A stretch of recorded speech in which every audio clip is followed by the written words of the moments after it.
మహారాష్ట్రలో నిన్న వెలువడిన అసెంబ్లీ ఎన్నికల ఫలితాల్లో మహాయుతి కూటమి ఘన విజయం సాధించడంతో సీఎం ఎంపికపై సస్పెన్స్ కొనసాగుతోంది. ముఖ్యమంత్రిగా ఏక్నాథ్ షిండేను కొనసాగిస్తారా లేక దేవేంద్ర ఫడ్నవీస్కు పదవి ఇస్తారా, అజిత్ పవార్కు అవకాశం కల్పిస్తారా అనేది ప్రస్తుతం ఉత్కంఠ రేపుతోంది.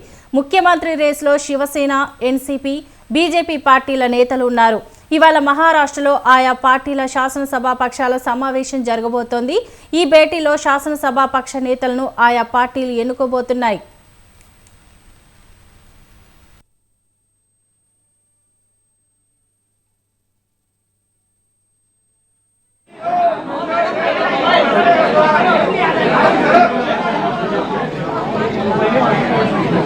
Thank you.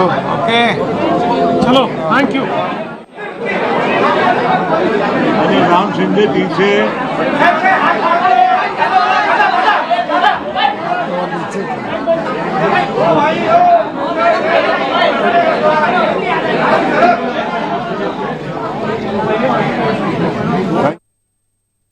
ముంబై దేవగిరి బంగ్లాలో అజిత్ పవార్ వర్గం సమావేశం కాబోతోంది. అలాగే తాజ్ హోటల్లో సమావేశం కానుంది షిండే వర్గం.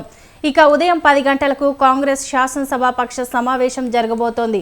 ఉదయం 11 గంటలకు ఇండియా కూటమి సమావేశం కాబోతోంది. ఇక బీజేఎల్పీ భేటీ కానుంది.